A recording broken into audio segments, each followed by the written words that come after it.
Hello. We have the technology. It has worked. We are live. Hi, everyone. Hello. Come on in. Hello. We have Erin from Juniper and Oakes. Hi, Erin. Hello. Joining Veronika and I for our first Q&A session of the Crochet with Confidence Summit 2025. If you haven't watched Erin's presentation that just aired and premiered on her channel, you'll need to go back and watch it at some point in the next couple of days. But Erin, thank you so much for joining us to talk about Mosaic. It's so good to be here, you guys. Hello. No, and thank you so much for joining us, because you're not even at home, are you? You're on the move, on the hop. Yeah, I am in Chicago. I'm at a fiber arts trade show, and it's actually a great time to come on because I'm like all hyped up on crochet, and here we are. Yay. We've got some people joining us already. Angela, good morning. Julia's here. Hello. And we had lots of people already in the chat in your YouTube, didn't we? Talking about the video and the presentation. Exactly.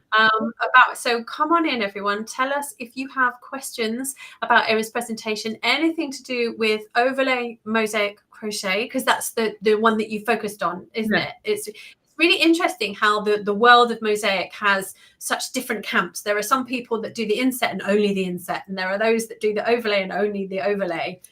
And I find that really intriguing. Is there a reason why you prefer the overlay, do you think? It's the only one I've done. There we go. That's why. I've thought about trying all the other different techniques, and I'm just haven't really even touched the bottom of what I'm doing over here. So someone asked me if I would design a chart for a cowl, and I was like, oh yeah, sure, I'll do that. And I had never even heard of mosaic crochet. And I'm like a yes person, And then jumped in the deep end and just learned to swim. Yeah, I love that. Yeah, I'll figure out how to do it after I say yes. Exactly. So the first thing I ever crocheted was like a mosaic, my design that wasn't written correctly because I didn't know how to write it. Because it's like a very specific method. I know I've seen a lot of questions about like, can I turn this chart into it, or how do I do that? And it is like a specific, there's a structure to how the overlay mosaic crochet charts need to be in order to like function correctly in real life. And so you just kind of have to play with it. And I do teach about that a little bit. But there's just that. So yeah, I was like crocheting this up, and I'm like, I can't crochet up my chart. Like, what's happening? Yeah. I remember when the penny dropped for me with doing mosaic as well, and I was like, this doesn't work because I don't have a space to put that stitch in. And then when you get it, you're like, well, that's easy, isn't it? And then I can just like design like this because it's like yeah. As long as you can follow the rules, you're absolutely fine. So yeah, should we go to that first question actually from Julia there? She's asking, can I use a filet crochet pattern for mosaic? Yeah.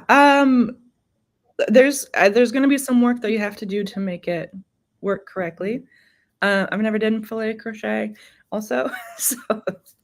Oh, Veronika, you definitely have, haven't you? You do quite a... Yes. I mean, apart from the fact that your filet block is 3 stitches.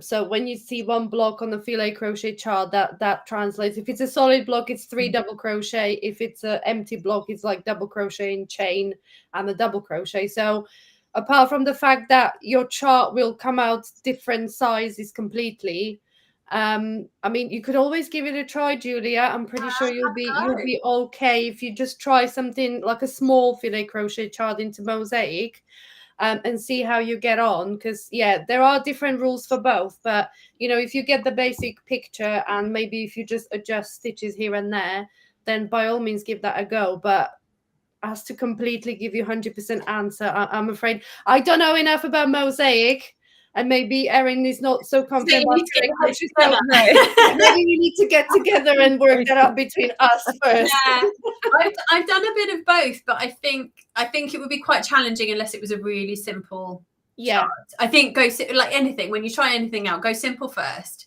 And have a go and see how it works out. Yeah, absolutely. Yeah, go for it. Oh, and we have E. Torres saying, good morning. Wow, that presentation was so good. Yes, it was. Thank you so much, Erin. Do you have more tutorials on the envelope border? So if anyone, just maybe give us a brief overview of an envelope border and then answer point us in the right direction. Yeah. So the envelope border is, I showed you in the tutorial, like you're going to have all those little ends on both ends of your work. And people are like, I do not want to weave those in. And like, I agree. So unless you're doing like a scarf that needs fringe already, yeah, don't weave them in. So the envelope border is you're going to create 2 different borders, one on the back side and one on the front side. And then you're just going to close it up and all the ends are just inside the work. And no, I haven't had them come out and pop out and be annoying. All mine have like stayed in there. So I do have a lot of tutorials on that on my YouTube and then also on my website.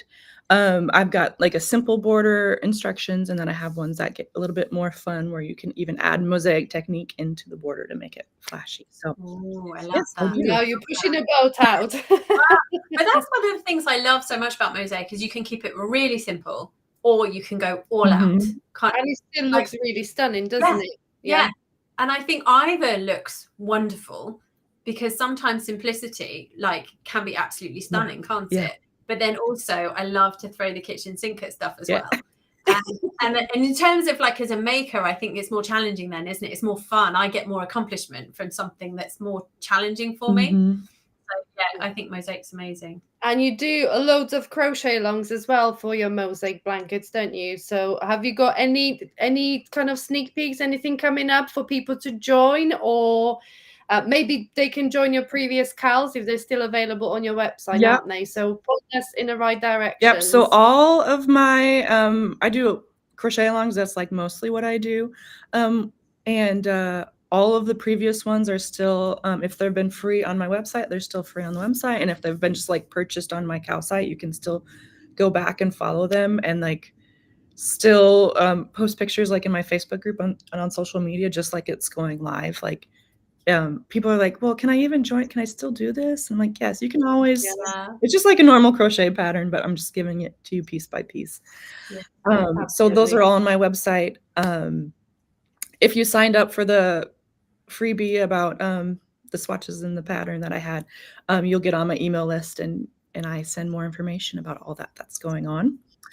In July, I'm having a Christmas in July crochet along, and it's a collaborative, so a bunch of different designers coming together, and we're going to make a little blanket with different Christmassy themes. Oh, awesome. And then stay tuned, like I'm going to be teaching about mosaic all year long, so there's some fun things coming up. I love that you found your thing that you're so passionate about. And I never thought I would niche down, because I'm like, I love everything. I just learn like fun and interesting stitches. And now, like, because I just recently did a stitch sampler crochet along, and it went fine and went great, but like compared to the response I get to mosaic, it's like, okay, I think I need to like focus in on that because people love it. Yeah. Okay. But then see, it's like when we were thinking for topics on this summit, and we come across mosaic, and we both simultaneously with Hannah said, well, it's got to be Erin. You were our only, we were like, it's got to be Erin. Who else is going to ask about mosaic crochet? That's really cool. That's my goal. So I want to be the mosaic lady. Yeah. Caroline would like to know, how do you do your neck link on your top? How's that working there? That's stunning. Thank you. This might eventually become a pattern. I crocheted this. It's like a mosaic from the center out. I made this for this trade show I'm at, because I usually do blankets, and I'm like, I'm not going to carry a blanket around with me and like show like this is what turn it into a cardigan. So I made this. It's a square from the center out, so it's fairly similar to the tutorial that I gave, but it's just slightly different. It's like a granny square, right? So I made 2 squares, and then I seamed them together, and then the neck just is a part of that, because it's just a square that I seamed up together, and then it made this little boat neckline. Yeah, so lovely. It's lovely. So so for anyone thinking that mosaic is only for blankets, absolutely not. You can make all sorts from it. Hey, all sorts of things. I've got stocking patterns. I've got ear warmers and scarves and lots of stuff. Yeah, and I think for anyone then who's a bit intimidated by doing a blanket, because it is predominantly blankets, you see, isn't it? Yeah. Like, don't worry, you can start with something smaller. If you're, you can make a coaster, like you say, like of a swatch, it can be a coaster, and get yourself going, and then work to a bigger project. Exactly. even the class we've just watched, if you just follow that graph with a thicker yarn and a bigger hook, you made yourself a lovely coaster. So, you know, step by step, just rewatch the class and go and make a coaster. And I think we've got another question from Sandy, and I think that answers Sandy's question as well, that the top you're wearing is indeed mosaic. Yeah, it is. Oh gosh, I'm still so far up. I'm gonna show you, like, the inside, like, it's just stripes. Stripy. Yeah. But you get the fun design this way. It's lovely. Catherine's here from Switzerland. Thank you for the presentation. Erin, I've only done inset mosaic, but this one seems interesting. I want to help with last fall's mosaic cowl. And she's then asking, can you use more than 2 colors in mosaic? Yes, you can use more than 2 colors. And that's, you can get like really interesting, dive really deep into mosaic crochet. I usually just teach the basics, but then in this, I have a crochet along that's going on right now called the Mosaic Flower Garden Blanket. And in that, within the chart itself, like, you'll use 2 colors, and then like once you get to the flower petals, they're a different color. So then you just switch to a different color to do that. So that's like another way just to like wrap your brain, like, okay, we can do that. And then the final section is there's 3 different colors of flowers throughout the blanket. And then the final section is just like a mix of all 3 of the flowers. And we do like what I call tapestry mosaic crochet. And so it's where you're going to carry the yarn with you. Yeah. So the back side looks a little bit funky because it has all the different colors, but I don't have a picture here, but then it's all the different colors. So there's a lot of stuff that you can do, and it's really fun, like, once you dive deep in. But if this is like your first time, just start with the basic, and then as you go for it. Ease yourself into it. Well, I think one way of doing, I did a hat last year that actually I used a solid color and then like a variegated yarn. So it looked like I'd used loads of colors, but I had not. So if you're looking for something that's really colorful in mosaic, then maybe think about your yarn choice. And then also you've still got less ends. I was so happy with that. Yeah. It was done in the round with two different yarns, but it looked like it got like 6 or 7 different colors in it, and I only had 2 ends. Yeah. Happy days. Carrie's here and joining us and saying the double-sided mosaic was mentioned in the video. Without going into major detail, what does that entail? Is it done twice and sewn together, back to back, or a different technique? Yep. So you're going to use the same stitches that you used in the tutorial. And it's not sewn together. It's not done twice. It's just really quickly, I guess, if you're looking at a chart, if there's an X below the stitch that you're working on, then you just work a special stitch. I call it the negative stitch. There's a few different ways to do that. But I don't forget what I call it. It's a negative stitch. It's almost like an anchored single crochet where I'm just like kind of bringing the 2 sides together, and and then at the end you have to add a couple more rows in order to make the pattern like all the way reversible. So there's a little bit of thinking involved. My Mosaic gingerbread pattern, if you buy that, it comes with both ways of doing it, both instructions. Eventually I'll get all my patterns like that, maybe, but yeah. And it's not something that you have to do, obviously, is it? But it's a nice thing to be able to add if you feel confident enough to do it, I think. Because does it feel like a double thickness? Is it like a thicker? The way that I do my negative stitch I don't feel like it's thicker. Like mosaic crochet in itself is pretty thick because you are sort of doing double. I know there's one designer who basically does like a double crochet negative stitch. And then it really does really look reversible. Mine is like, since I do the single crochet, it's less yarn, so it isn't as thick. And it does look reversible, but the texture is just different. So. Yeah. Right. And I think, and that's probably only applicable really for blankets, isn't it? Because that's the only thing that you really truly need reversible, isn't it? And you wouldn't want to do it in like a garment because it would be so heavy, wouldn't it? No. So you get all the stitches in, you'd be like, oh. You want less yarn for your garment. Yeah, definitely. Yeah. Then you don't have to like whip your shirt off and put it up the other way. I mean, if you want to have reversible. I always build on this side, but I can just flip it around and do that. Yeah. Selena said you made it look so easy and I've been struggling. Well, hopefully that will help, most definitely. Well, Selena, this is your designer for Mosaic Crochet, so don't struggle anymore. Sign up to Erin's email list and follow her on all the channels, and you'll be Mosaic Pro in no Definitely. time. And we've got the wonderful Sarah Jane from Bella Coco Crochet saying Mosaic is so satisfying and addictive. It most certainly is, Sarah Jane, isn't it? Hey, I've tried to reach out to you, so if you want to email me that. You heard it here. Yes. This is what you were saying about Sandy. So Sandy said, yeah, go to Ravelry, search for Mosaic crochet blankets and be amazed at the apparent magic happening. Yeah, there are so many on there.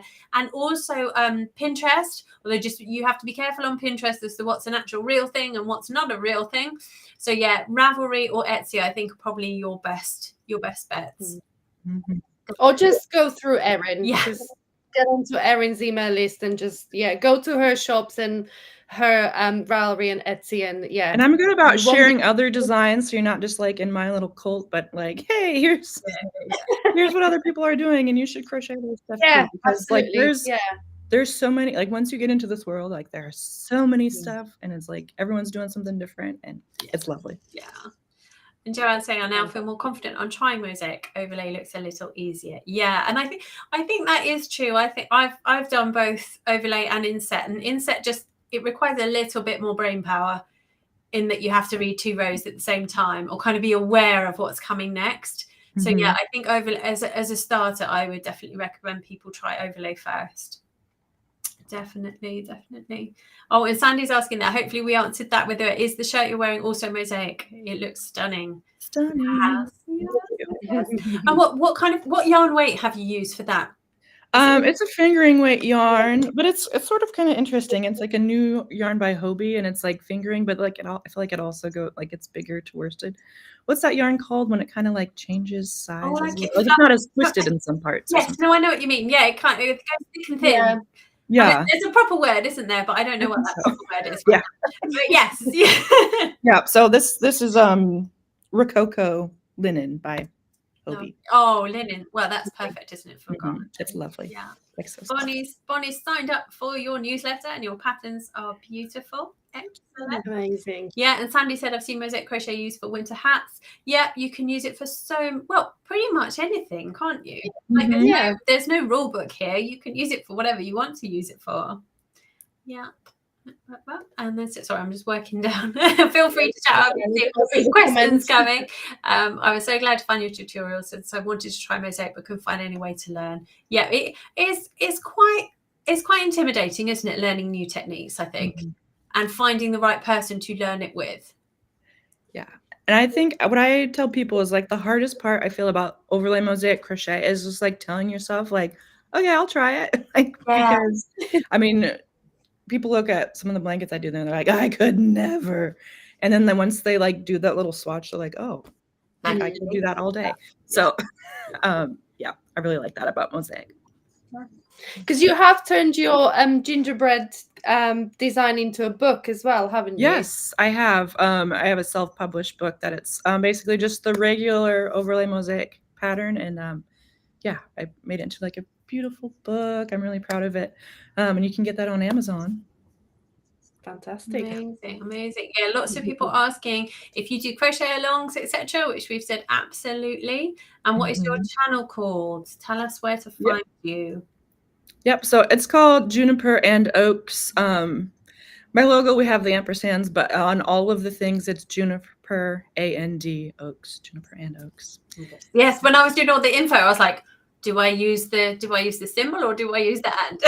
Yeah, I know. It's like, I like how it looks with ampersands. My husband's like, I hate it. I love them.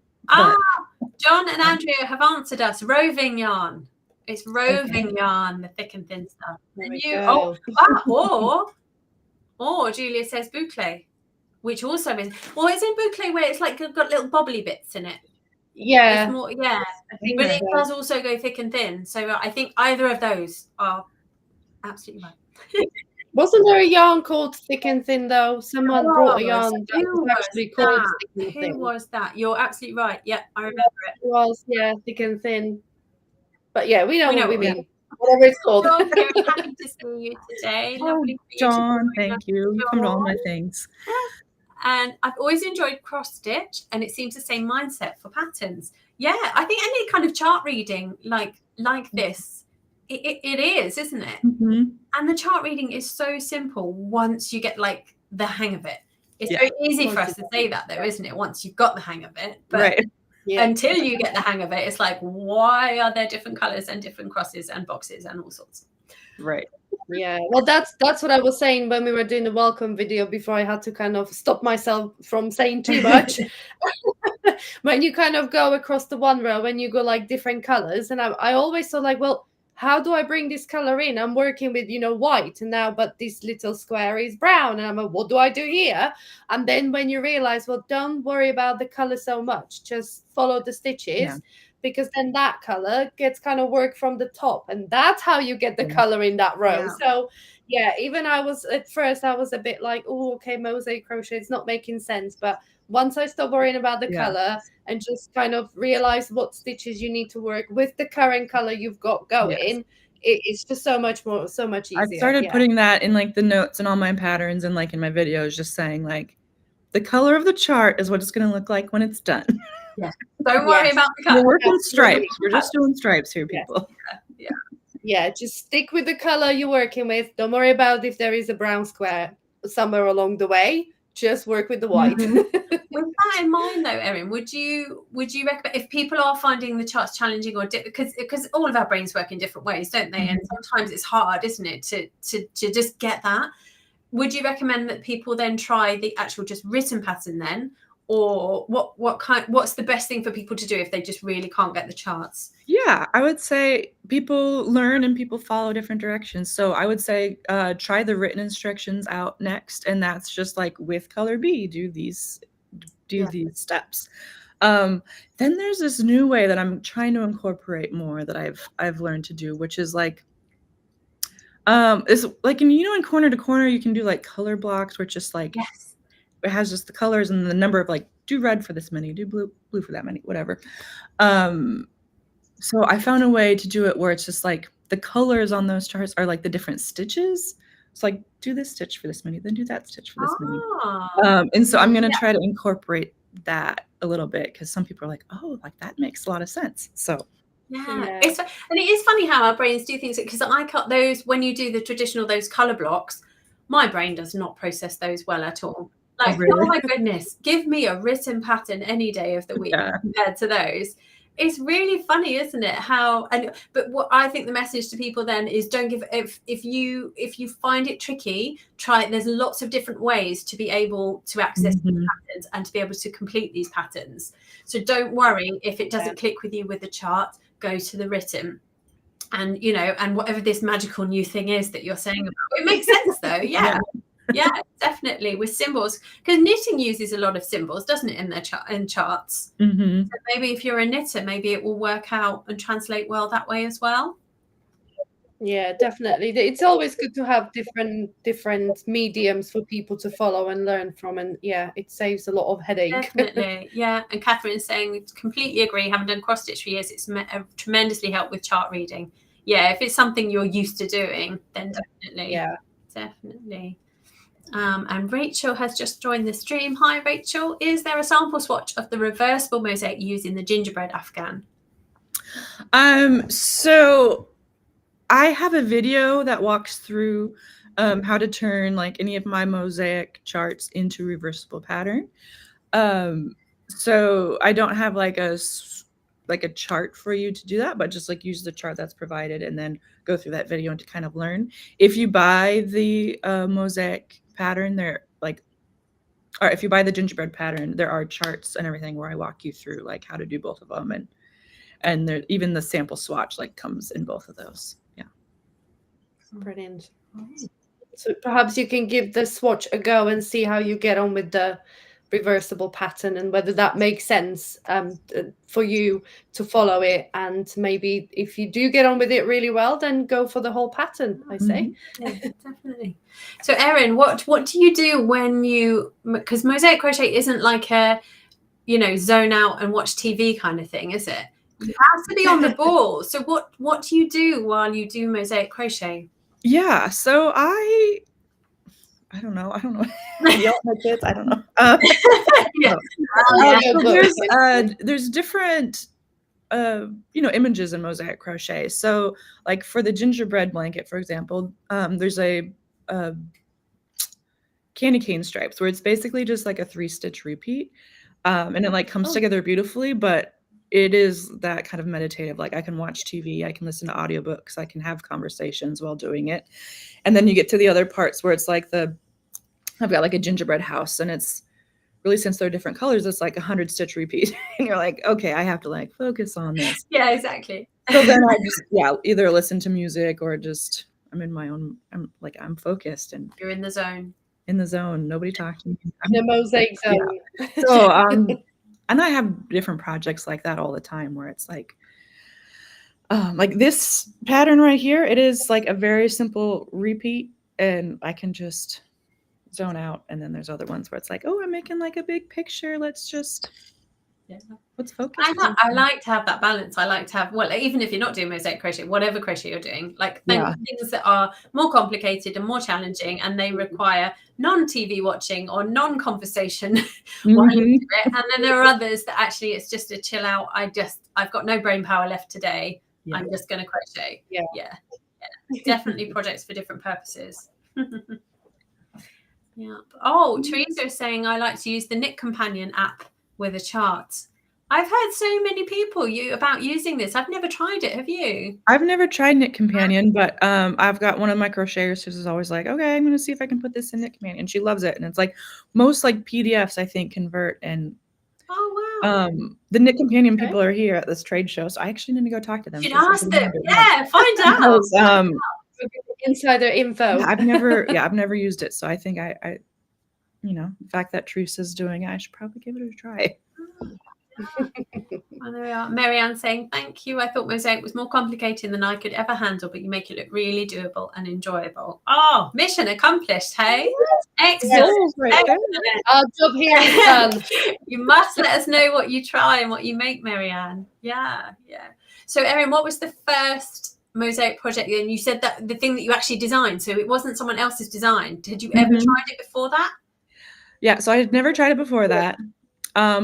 The first thing that I tried to make was a mosaic, a monstera leaf. So I tried, and then I got a few rows, and I'm like, well, this is not working, and I need to try something a little more simple. So then I came up with a peaks and pillars pattern, and it's got these like kind of mountains and pillars sort of things. So that's the first design that I have, and I have a pillow pattern with that and a scarf pattern with peaks and pillars. So it's just one of those like easy, like figure it out, you got this.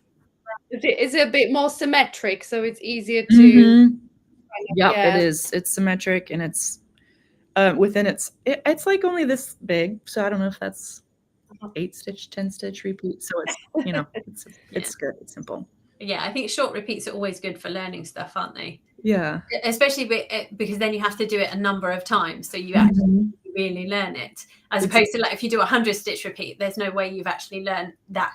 Here we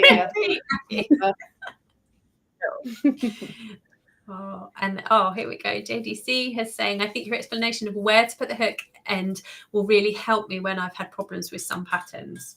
Awesome.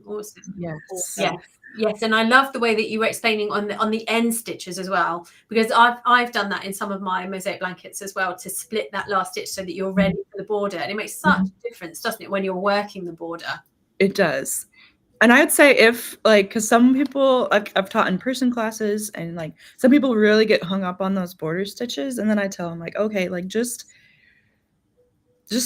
start the row with a basically like standing single crochet, and forget about your border stitches, like for the learning purposes, because like if that's what's going to stop you from doing mosaic crochet, like no, like there's other designers who do their border stitches differently. So like if my border stitch sucks and you hate it, like find somebody else and they will do it better for you. So don't let that be your stop. And I do the first few mosaic blankets I did, I decided that I didn't want to do a border and I didn't want to, because I'd never heard of an envelope border like when I did my first one. In fact, the first mosaic crochet blanket I didn't even know it was mosaic crochet. The editor for this, so the editor for the magazine said, Hannah, I really want a blanket that's done in stripes, but then you leave the loops so then you can put a double crochet down. I was like, yeah, cool, sure, fine. She's like, here's the colors, off you go. So she described it to me. Okay. So at that point, this is like 10 years ago. And so like at that point, I had never encountered mosaic, and I didn't know that charts existed or anything like that. And I just literally wrote it out, just work it. And even after it was published, I did not know that. I mean, it was like, I should have researched it, surely. But I did. And I just went, yeah, sure. And she was like, well, that looks really nice. I was like, cool, great. But I didn't know about edging stitches or anything like that. So I just had all of these tassels and tails on the end. And I was like, I am turning those into a fringe. Yeah. They are not getting weaved in. And they didn't. And yeah, I still have the blanket now. Oh. We've got a few more. Sorry. Oh, we're running out of time. Very quickly. Hang on. Here we go. Not sure if it's an ask, but I was late joining. But is there a good guide on how to learn to read the mosaic charts? Erin's guide. I know my guide. Yeah, definitely, you can say that. I have like a little cheat sheet that I do. I think in some of my blog tutorials, there's like, if you're looking for written instructions, I think there's some of that there. Otherwise, if you like the YouTube videos, that's like how I learned to do things. So definitely like the tutorial that was just on there today. And then I have so many resources. Yeah. Yeah, definitely. And then sorry, Veronika. No, I was just going to say, if you stick with Erin and just get on the mosaic journey, then you'll learn all these things that might not quite make sense right now, but as you go and learn all the different techniques, they will. Definitely. Thank you. Briefly, why do the border stitches? What's the purpose of them? Yep. So the border stitches will make it like really super simple and easy to do the envelope border at the end.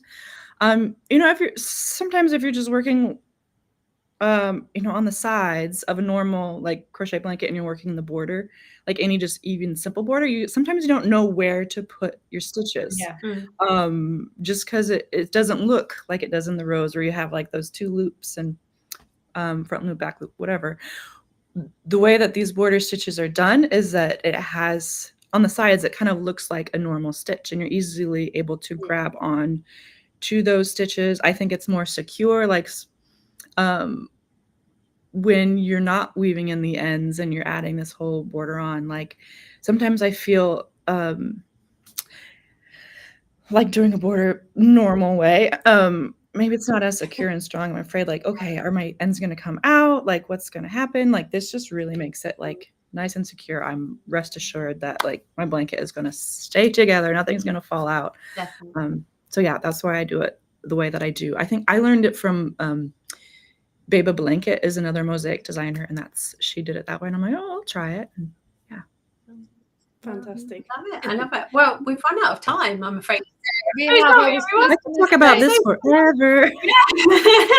Good. We like that. So everyone, make sure that you go, if you don't already, go and follow Erin, go and find all of her amazing stuff, and make sure whether you're on the freebie or the VIP that you go in and claim your freebie from Erin. Sign up to her newsletter and claim your freebie from her.